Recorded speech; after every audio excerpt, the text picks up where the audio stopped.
Hi, good afternoon.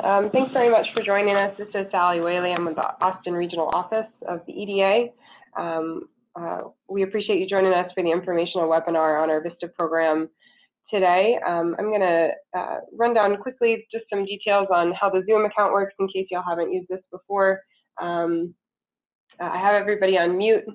The chat feature is open though. You should be able to unmute yourself.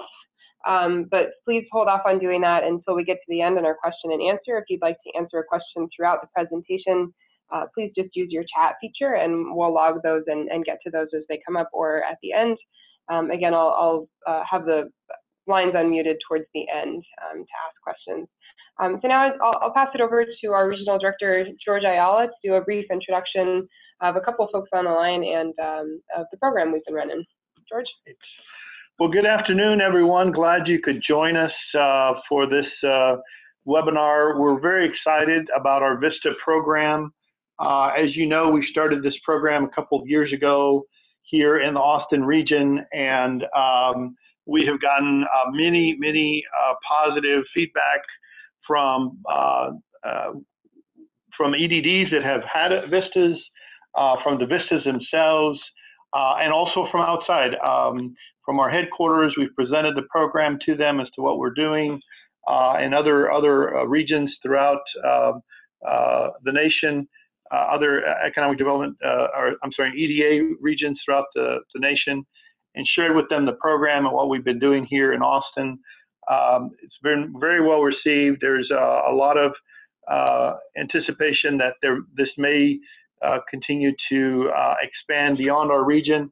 And in fact, we're happy to report that our Denver regional office is going to join us this year and start with 2 states. And we have their regional director on the line, and she's going to share a few comments here in a second. But I want to encourage you, if you are not familiar with the VISTA program, I think this overview that Sally's going to provide will give you a lot of background information. We're going to be growing our program to 15 total districts having VISTAs. That's going to be the maximum that we're going to achieve for our region. We feel that's a good number within the resources that we have to use. But we're very excited. It's just been a tremendous program. It's a 3-year commitment that Sally will get into for your district. But I think the dividends and what you get in return for the investment speaks for itself. And so look forward to seeing your proposals as we evaluate the next 5 districts that will be entering the program. So with that, I'm going to go ahead and pass it over to Angie from our Denver regional office. We are glad to have her join us and just speak a little bit about her region and what she's doing this coming year. Angie?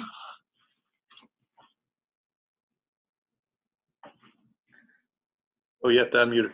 We may have to, I'm sorry, Angie, we may have had you muted. Can you hear me? Can you talk now? Yes. Can you guys hear me? Okay, go ahead. Okay, great. Well, first of all, George, I want to thank you and your team for paving the way. You did all the hard work to get this program up and running. So thank you so much for your leadership. And I want to welcome the EDDs from Colorado and Utah. We were able to send this invitation out last week, so I know it's short notice. But we are really excited to be able to offer this capacity building opportunity to our districts here in Colorado and Utah as a pilot. We're looking to have 4 to 5 districts participate this year, and we'll look forward to expanding it to the rest of our region. So those of you on the phone will get this sort of taste of what we're going to be able to offer through the VISTA program. I also just wanted to briefly introduce my colleague, Stacy Webb, who will be our program point for the VISTA program.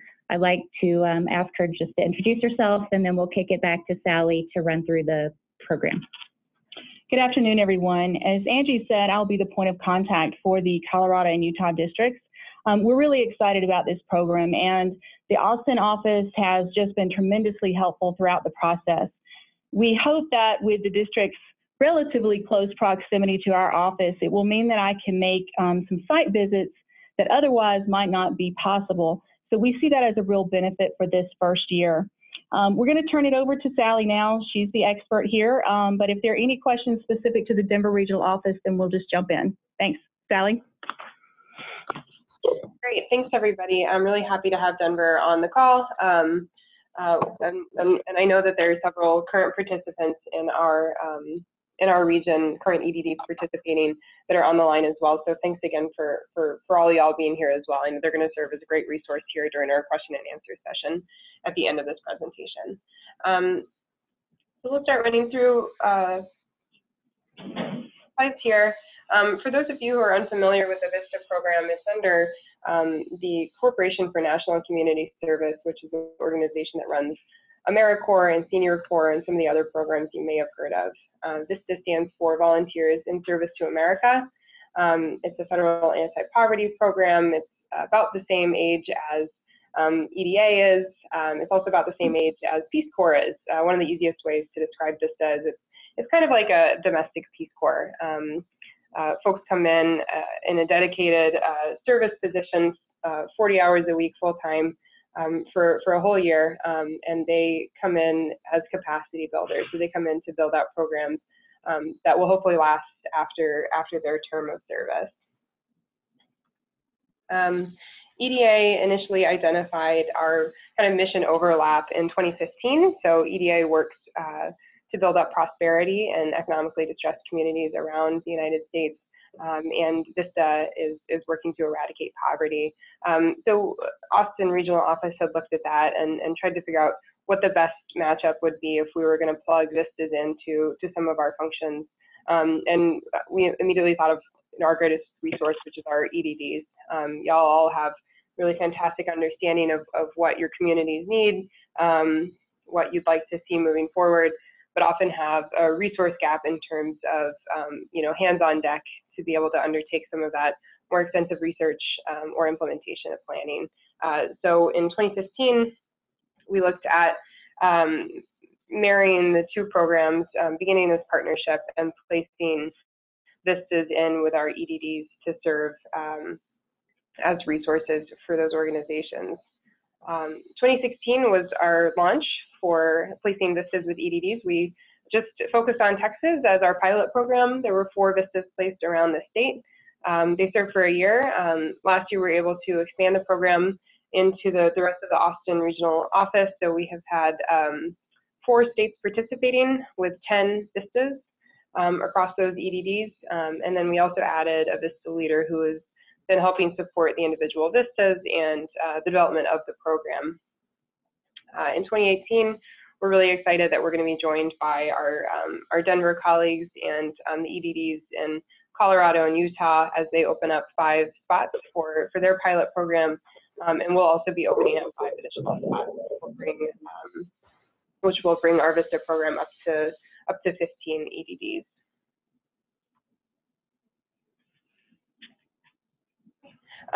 So I'll talk a little bit about how the program works, how this applies to your EDDs.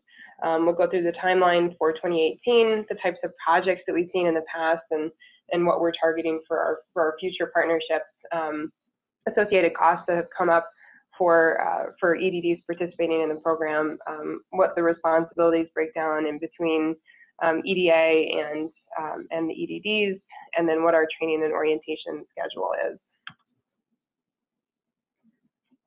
So how it works, so each EDD that is participating receives a VISTA for a 3-year period of time. So when you're in the program, you're here for 3 years. So that means that when you're submitting your letter of interest, you're applying to be in the program for 3 years.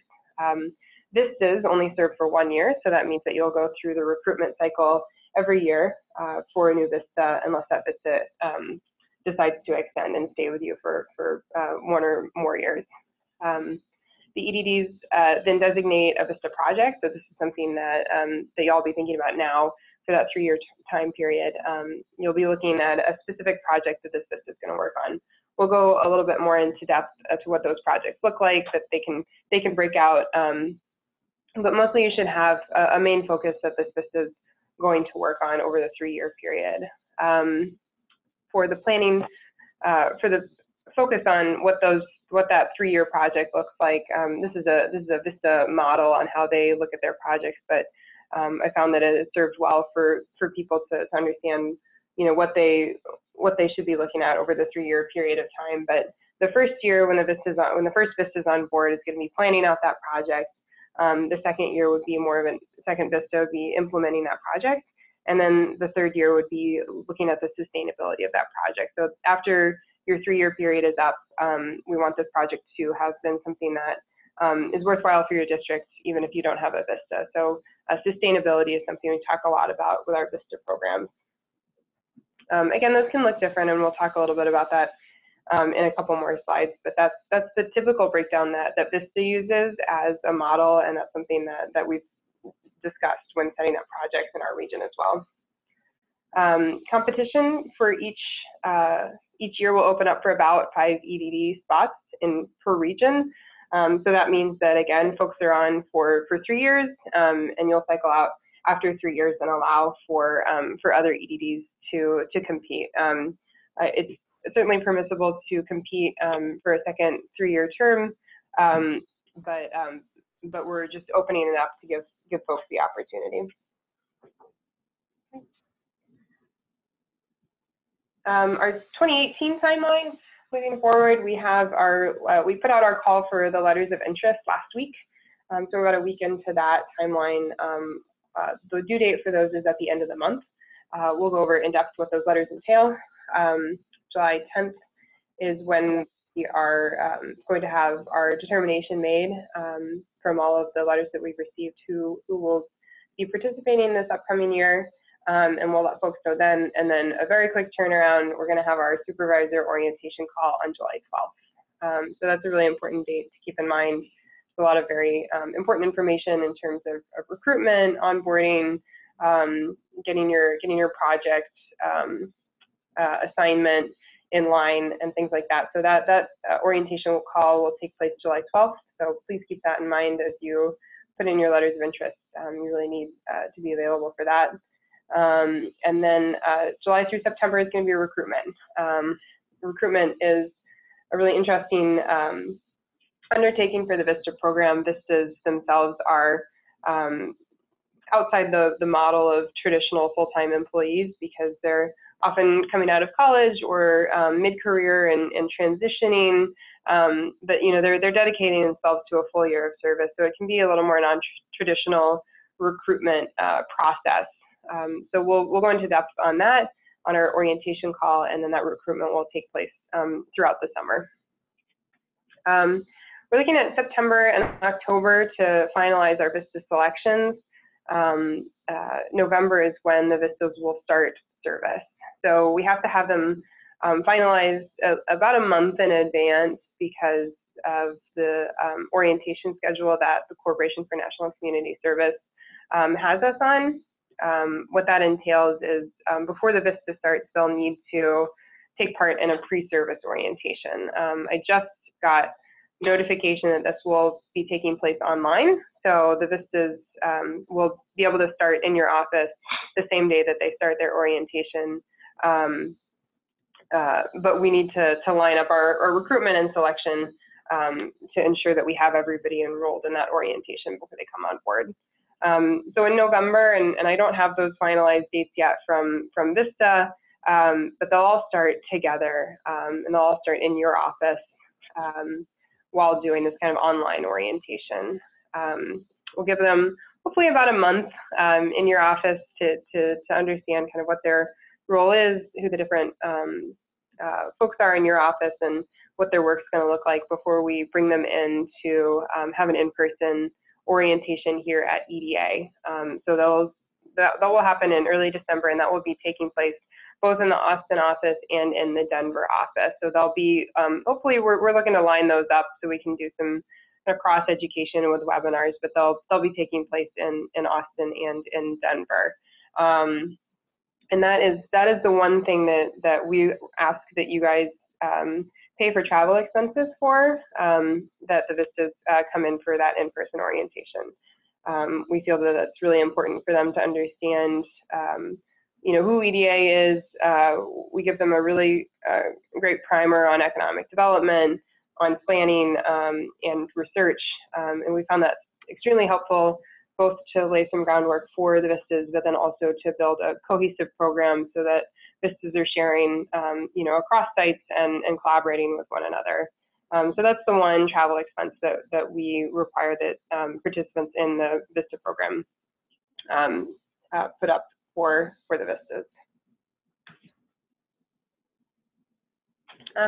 So as you're considering what you think VISTA would work on in your district, we've seen all kinds of different types of programs. I think when we initially envisioned this, we thought it was going to be very specific in helping with SEDS planning and doing things, directly under previously outlined SEDS, but all the EDDs that have come in have really been extremely creative, and we've been really impressed with the types of projects that they've had their VISTAs working on. So there's a whole spectrum and that you can have your VISTA working on, but two things to keep in mind so that it works with what the framework of the program is alignment with what your economic development district operations are. So that can be anything that's going on with and under the SEDS, but we understand that a lot of y'all operate out of larger councils of governments or larger organizations, but what we'd really like y'all to keep in mind is that this VISTA is serving in an economic development capacity, and that their activities should be aligned with that.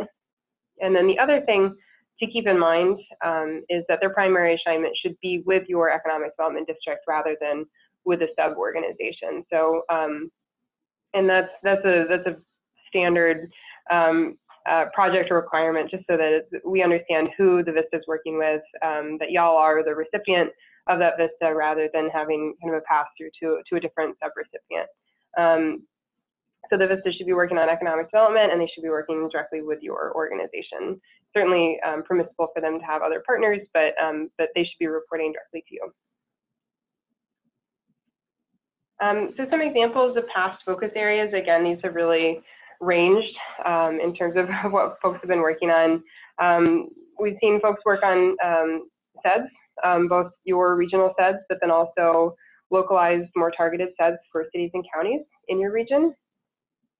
We've seen them do a lot of surveying and assessment, especially when it relates to regional business development. So that's been a focus for a couple of the VISTAs that have been under our project so far, looking at how to grow business development, looking at how to make that business environment more cohesive in your region.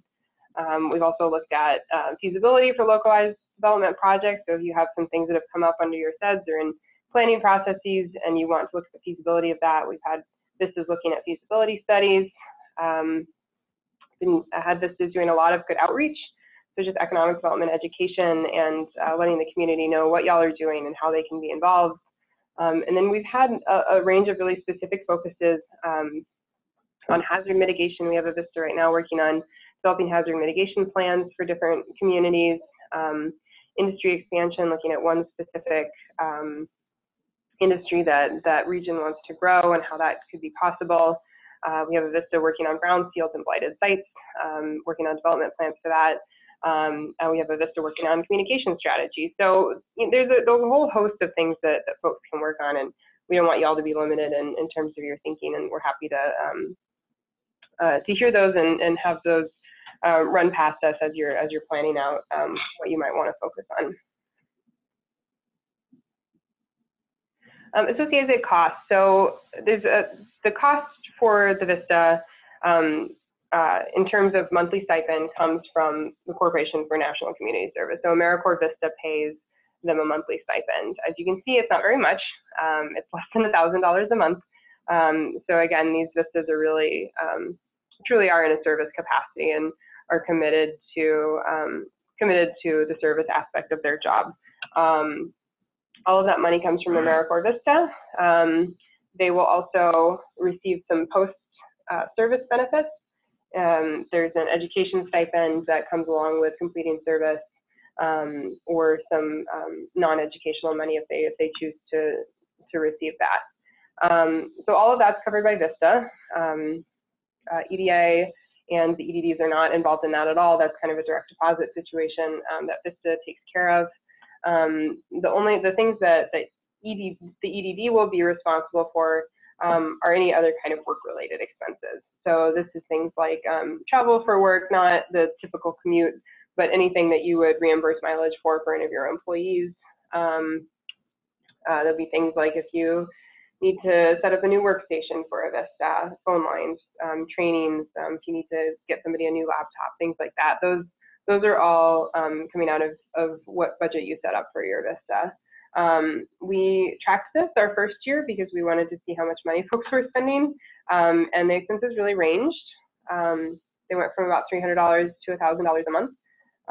A lot of that was dependent on how much the VISTA was traveling. I think our first year, what we saw is that the EDDs who had more range to cover were spending a lot more money on sending their VISTAs out to work with communities. So that's certainly something to consider, and that can definitely span a wide range.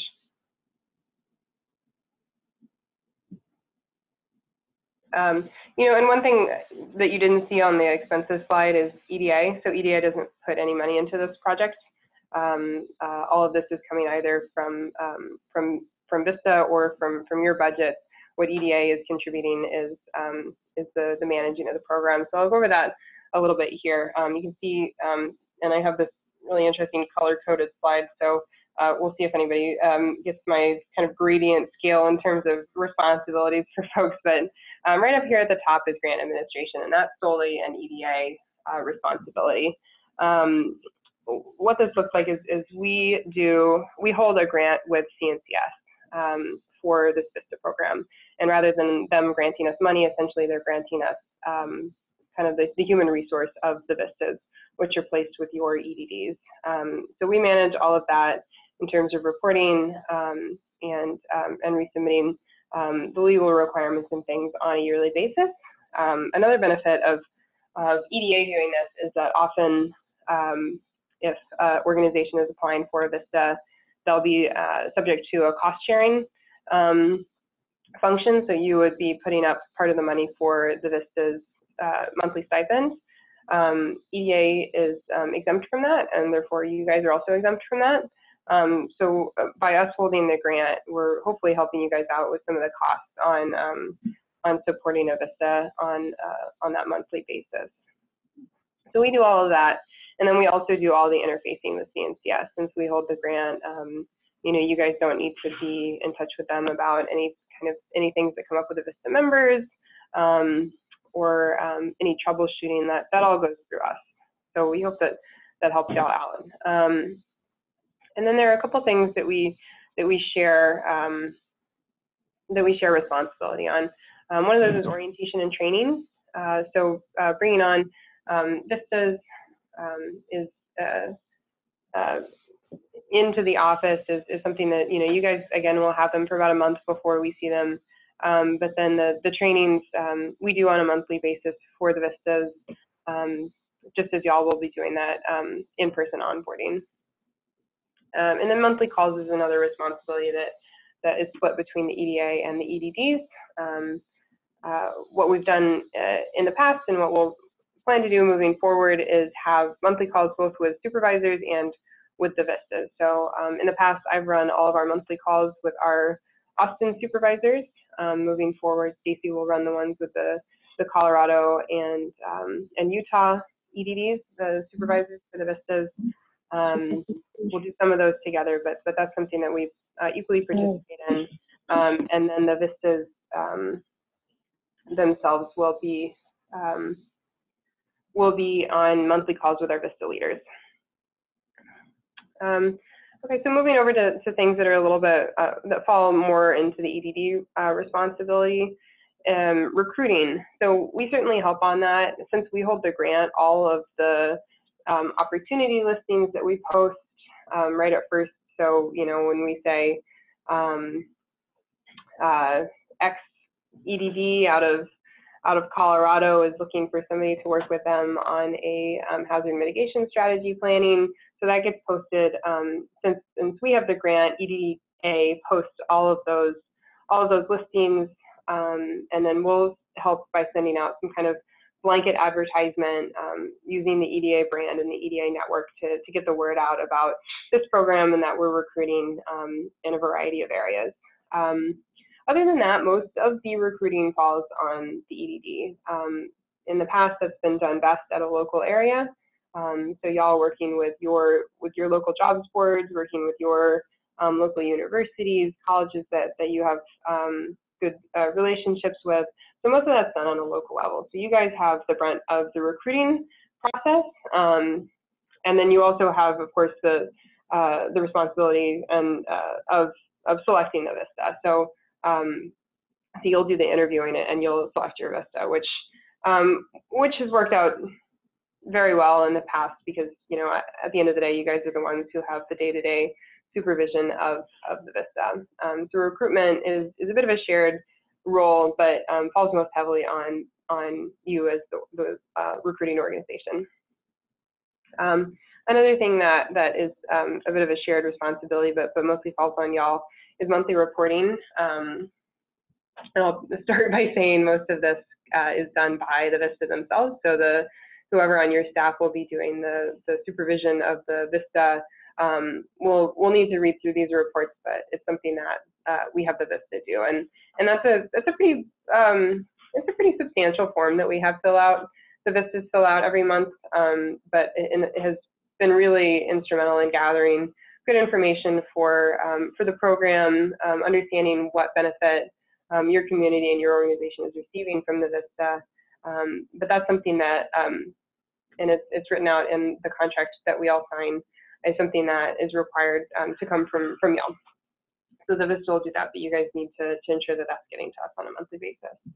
And then, as I mentioned, daily supervision is all through your organization. EDA and our VISTA leaders interact with the VISTAs regularly, but certainly we aren't working with them to direct their project. That's all being done through your organization. And then, as we've also mentioned, VISTA costs will all come from your organization.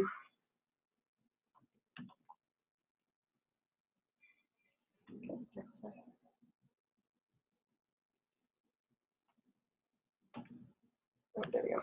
Okay.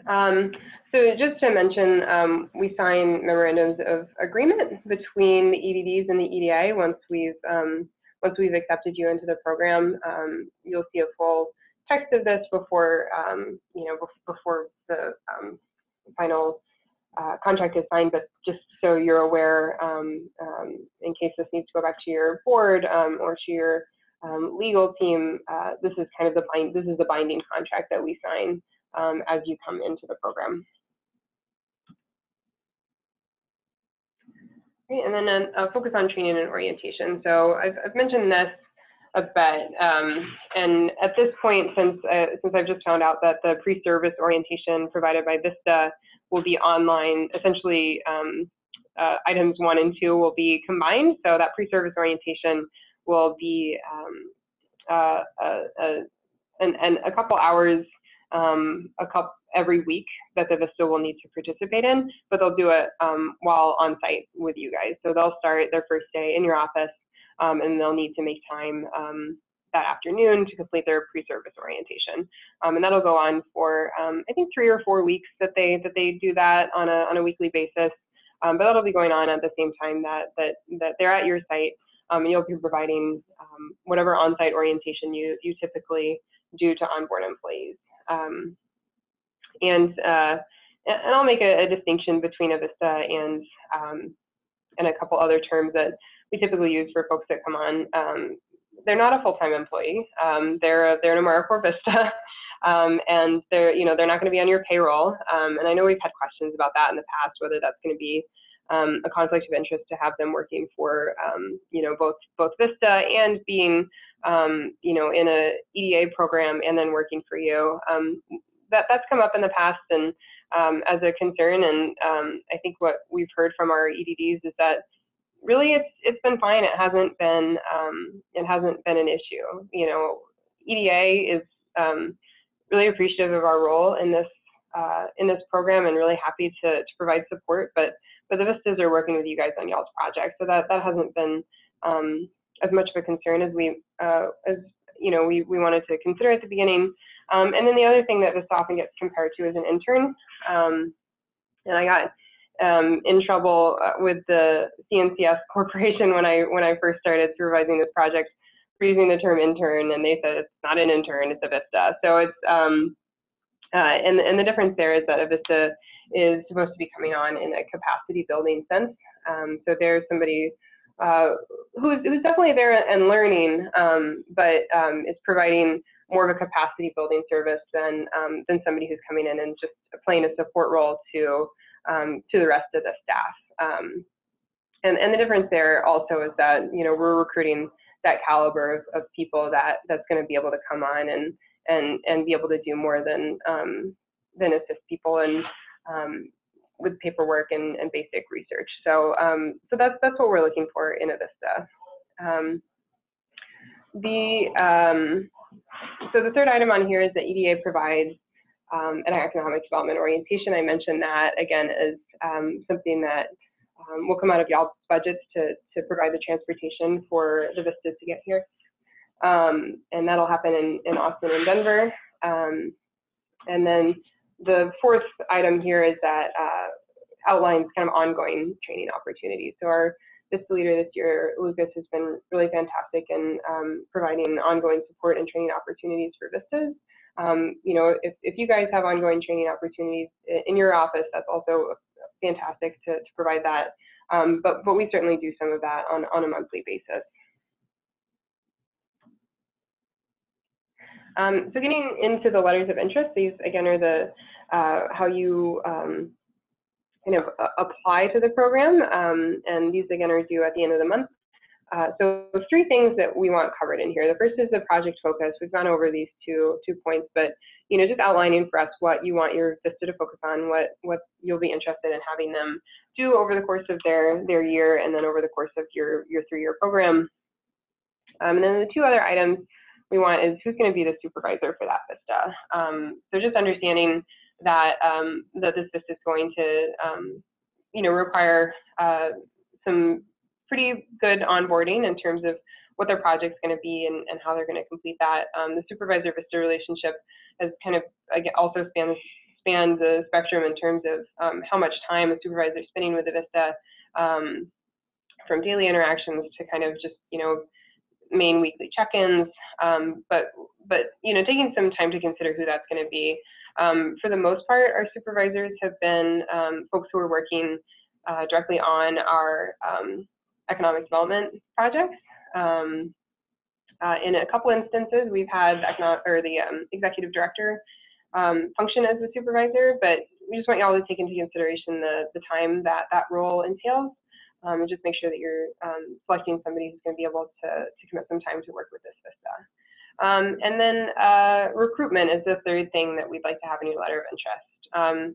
So the reason I've included this is because I just want y'all to start thinking about the fact that, as I mentioned, recruitment for a VISTA is a little outside of the norm of looking for a full-time employee. So just to begin thinking, do we have a good relationship with the public affairs college at the local university, or do we have a good relationship with a hiring board locally? And just thinking about those things so that folks can so that you've got some wheels turning as you go into the recruitment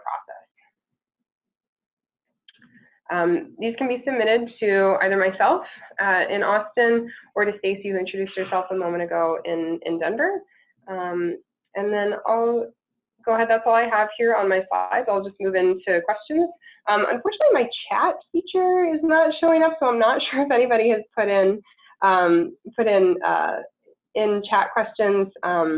Perhaps Lucas, you can help me out if you see any chats come in. But I'll rather than unmuting the lines, I'm going to. You should all be able to unmute yourself. That way we don't have everybody on unmute at the same time. And then I'll also just ask if any of the currently participating EDDs are on the line, if you wouldn't mind unmuting yourself and identifying yourself. Hey, this is Joe Willis from Northwest. Can barely hear you. Can you speak up a little bit? This is Joe Willis and Jeremy Ragland from Northwest Arkansas. Hi, Joe and Jeremy. Thanks very much. Joe and Jeremy have the program I mentioned a couple of times. They're working on hazard mitigation in their area. Thanks very much for joining us. Anybody else on the line? Terry Salinas from the Lower Rio Grande Valley Development Council in Westlaco, Texas. Hi, great. Thanks very much for joining us. Juan Rodriguez with South Texas Development Council in Laredo, Texas. Hey, Juan. I see a couple other. I know Chris Brown is on. We have our VISTA leader from the Texas Association of Regional Councils. They're on the line. So again, thanks very much everybody who's participated in the past. So I'll just, I'll open up the line for questions. Does anybody have any questions at this time? Otherwise, I have some I can prompt.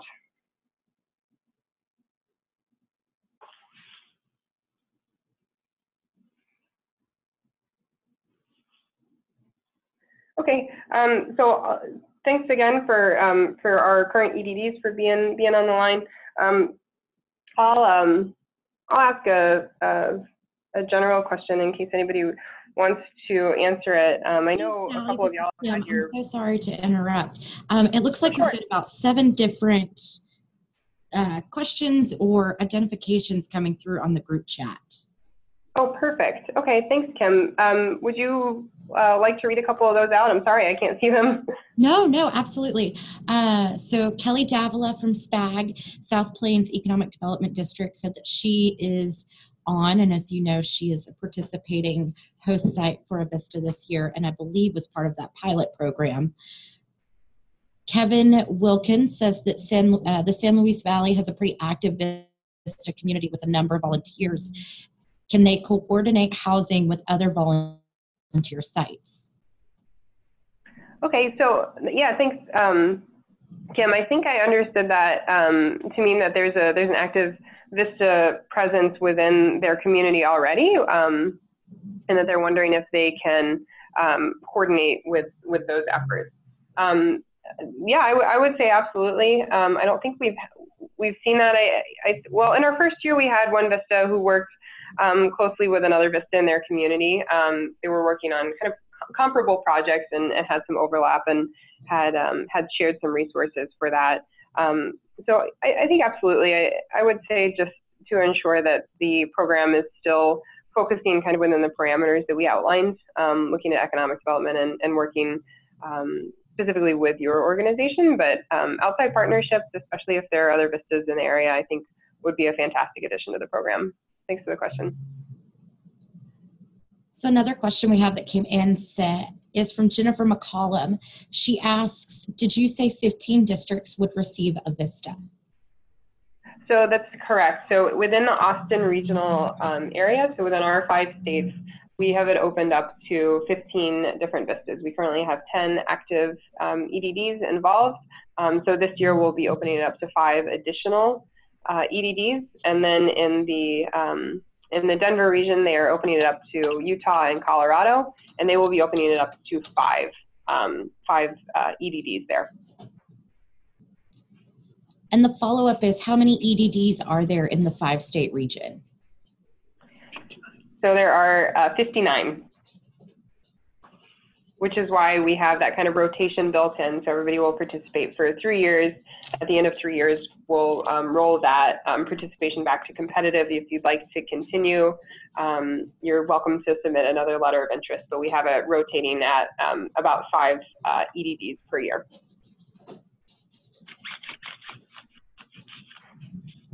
And I think that's about all that's come in. And unfortunately, I have to jump off to another webinar. But okay, thanks very much. I can tell everybody help. who participates in this program that I think it is incredibly valuable, and it has a joy and a privilege to be a part of with Sally. So Sally, thank you and your entire team at EDA and Lucas for all that you're doing to bring these much needed resources into the regions and the EDDs throughout both Austin and now Denver. Awesome. Thanks very much, Kim. Kim is our program partner over at the Texas Association of Regional Councils, and they have hosted our VISTA leader over the past year and have been a phenomenal partner. So thanks, Kim, for jumping in unexpectedly. No problem. Always happy to help. Talk to you soon. Thanks. So if anybody wants to ask a question on the line, I'll just unmute it quickly to see if folks want to come in that way. Otherwise, I'll hop back to some of our prepared questions. So everybody is now unmuted. Fair warning. Any audio questions at this point?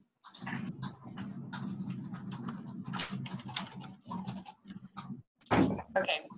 So I'll ask a couple questions to our participating EDDs, if folks don't mind jumping in. Kelly, I know that you're on the line. One thing that's come up a couple times is what your budget is. So what, for your particular EDD, what does your budget look like for your VISTA program over the past 2 years?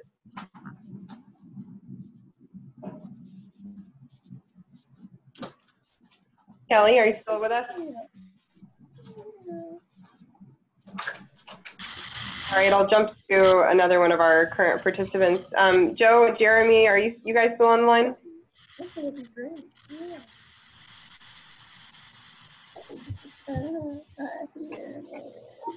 All right, maybe my randomly calling people out is not working. So I'll just run through. You know, we discussed the budget. As I mentioned, it can really range. It depends a lot on what your region is, what budget you have for an additional person to come on board and help y'all in terms of travel and in terms of equipment. So that really ranges. I'm happy to direct anybody who has those questions to folks who are currently participating. And let's see, so a couple other frequently asked questions that I'll just address here. One is about whether VISTAs have outside employment or school in addition to their full-time VISTA role. So that's something that gets asked because, as we mentioned, the VISTA position isn't making a lot of money. Their stipend is very low. In fact, they qualify for low-income housing and assistance with buying groceries. So a few of our VISTAs have had outside work. Some of them have taken part-time jobs. Several of them have continued to be enrolled in school, finishing up their undergraduate degrees or pursuing their master's degrees. And one thing you know that is certainly required is that they complete that 40-hour-a-week role with your organization. That's a requirement of the VISTA program and a requirement of completing their service and receiving the stipends and educational benefits at the end. But with EDDs, of course, a lot of times meetings are going into the evenings or you have weekend obligations, things like that. So we're very happy for you guys to have flexible schedules with your VISTAs, just as long as they're continuing to complete that 40-hour-a-week role. And then in terms of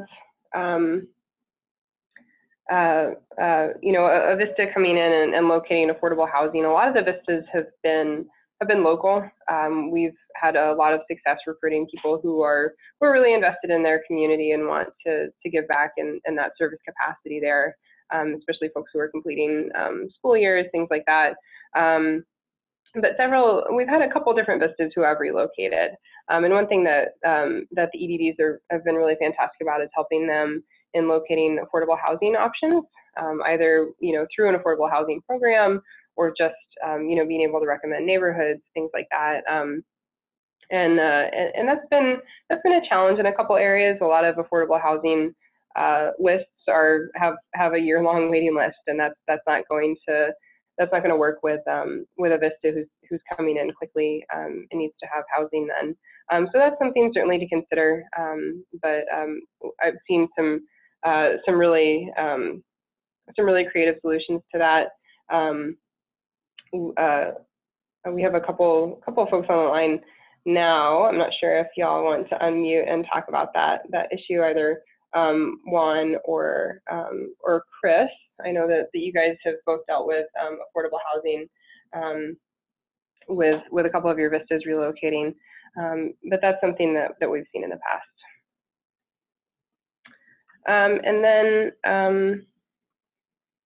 Another question I've had in the past is asking about whether the VISTA focus is on one main project or is looking at multiple initiatives. So certainly both. We've definitely had both. We've definitely had VISTAs who really have looked at one project and it's taken up their entire service. We've had a couple of folks who are a couple years into the program and are still looking at the same program between their two different vistas. But then we've also had others who came in with one project in mind, and that really shifted over the course of their service year. And they ended up working on different things, and luckily people have had the flexibility to roll with that. And it's something that I typically consult on. So if you're going to change a project midway through service, I definitely like to hear about it and be able to help if I can. But you're certainly not restricted to having the VISTA look at the same project for the entire course of their service. Hey, Sally. Hi, Juan. How are you? Did you want me to address any questions or chime in? Yeah, that'd be great. Just the housing question. I know that you guys have had some issues. I don't know if you guys came up with any solutions, but I know that you were really fantastic and working with your VISTA throughout that process and her search for housing. Right. So our VISTA originally was renting an apartment and was working locally, and then we had issues with her housing, and then she moved out. So one of the things that we did temporarily was allow her to telecommute. She was living temporarily in San Antonio, and she was telecommuting daily to work on her project. We did encounter a lot of hurdles. Locally, we do have a shortage of affordable housing, and our public housing authorities have wait lists spanning 18 months to 24 months, depending on the type of unit. Ultimately, we were able to, basically go through the classifieds on a daily basis until we were able to find a home that she was able to rent an apartment from. So it is a challenge. I know we had, Sally put us in contact with another COG that also acted as a housing authority, so they were able to change their voucher system to kind of give her greater priority. Unfortunately, we don't have that flexibility because we don't operate as a housing authority, but it was a challenge. We were successful in overcoming it, just basically going through local newspapers and trying to reach out to everybody that had rooms for rent or apartments for rent, and ultimately that was settled. Yeah. Thanks for outlining that, Juan. I think, and something to keep in mind there, or a lesson that comes out of that again is just that these folks are going to be really low income in terms of what they're going to be able to spend on housing if they're relocating. Juan, while I've got you here, do you want to talk a little bit about what your program specifically has been and the impacts you've seen in your region? So our program, it's focusing on educational attainment. One of our counties, Stark County, has about 53% of the population that are age 24 years or older that do not have a high school diploma or GED.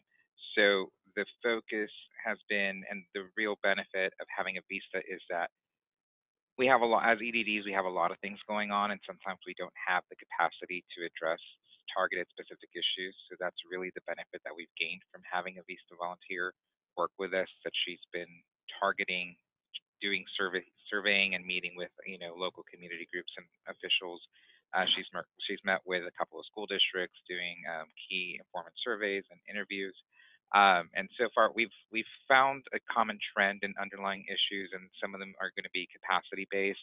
There's no local testing facility for GED in the county, so people, even if they go through some of the free training programs that are available, they can't test to get their GED. They have to travel out of town to do that. So we're talking to our community college to see if that's something that they'd be able to address and further expand local capacity to address those issues and really do long-term workforce development as a result of this. So it's been it's been beneficial because normally, since we're pulled in so many different directions, we don't have the time to do some targeted specific digging into root problems, and this has been a benefit for us to be able to do that. Yeah, that's great. Thank you very much for sharing that. Juan and his COG have been just a first-year participant, and we've been really excited to have some representation down there in the southern part of the state. So do we have any specific questions coming out of, I know Utah and Colorado are going to be first-year participants in this program. Do we have any specific questions coming out of there, or does anybody from the Denver office want to chime in with questions or clarifications? I'm going to unmute y'all over there in Denver.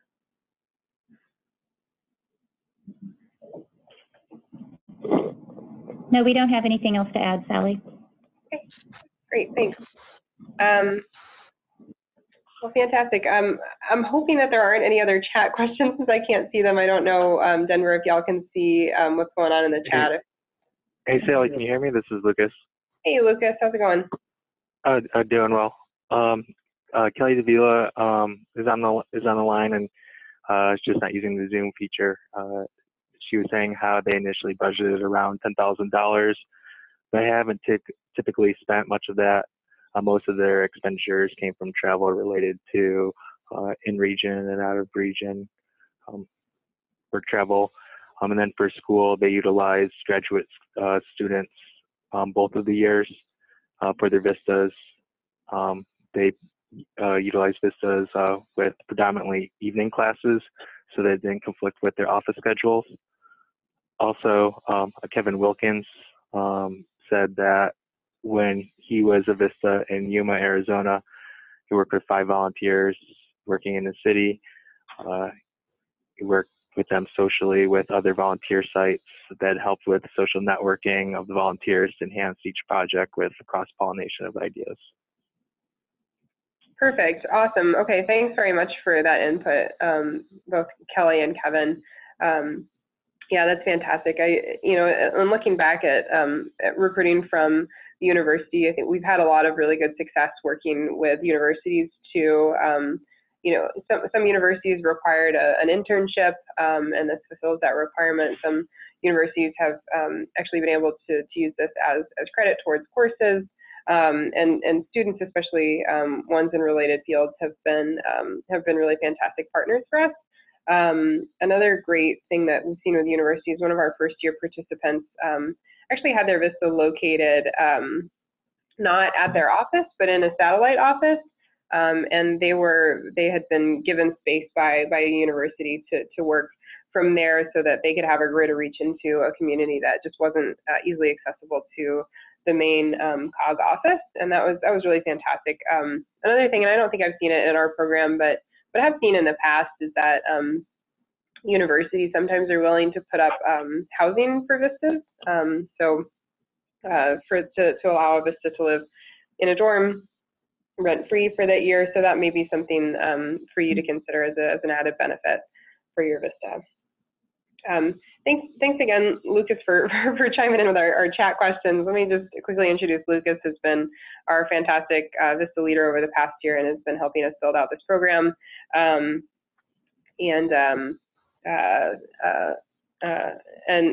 Lucas, do you want to add anything about your experience? Lucas has been involved in a couple different VISTA programs over the years, and we've been very lucky to have him help us build this one out. Oh, there's been just tremendous leadership at the EDA and Texas Association of Regional Councils and putting this program together, and giving not only me, but VISTA is a great platform to engage their communities. It's a pleasure coming into work every day and getting to engage with different VISTAs who all have, unique backgrounds, working in unique and diverse regions around the county or around the state in different counties. But it's really been inspiring to learn about different projects and really making a tremendous impact that is going to be carried over into year 3. Yeah, Sally, I wanted to just chime in a little bit. This is George again.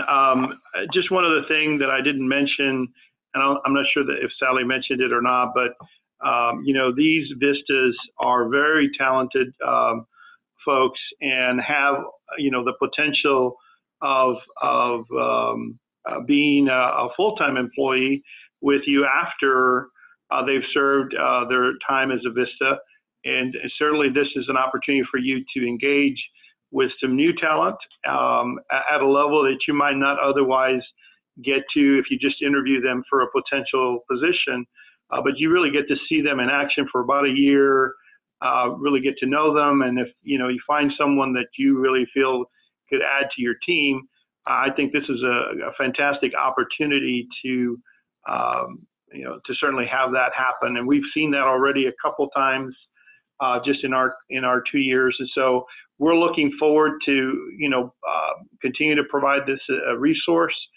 That I just think it's great that we are exposing some new talent to economic development in this way. It's certainly going to help us in the future as we are looking for new economic development professionals in all kinds of capacities. So they may not come and work for you, but you might you know, recommend them for one of your counties or one of your cities or another partner in your region that would benefit from this person. So again, it's been a very positive program in our region. We've been very excited to have it here, and we plan to continue it for the foreseeable future. And wanted to give a special recognition of Sally and her contributions to this. We could not do this without her. She's been a great asset, and she's blushing here next to me, but she really has, and kudos to her and to Lucas, who's been our VISTA leader this year. They've really taken this program to a different level, and we're super excited to see what the third year will bring. I can't tell you how exciting it is to be in a room with when we get to do the kickoff. Last year when we had 10 of them was quite impressive. I just cannot imagine having 15 in the room this year coming up, just to see the talent that this program brings to the districts and to the region. It's quite fabulous and really exciting to be a part of. So again, really anticipating, hoping that we get some great proposals in our region. I'm sure Denver is as well. We're looking forward to that and adding 5 great new districts to our program this year. Awesome, thanks, George. So we'll wrap up. Thanks again, everybody, for the great questions and contributions. Thank you for Colorado and Utah for being on the line, and for our Denver folks as well. So as George mentioned, looking forward to some great proposals. Please be in touch if you need anything from us. Thanks, everybody.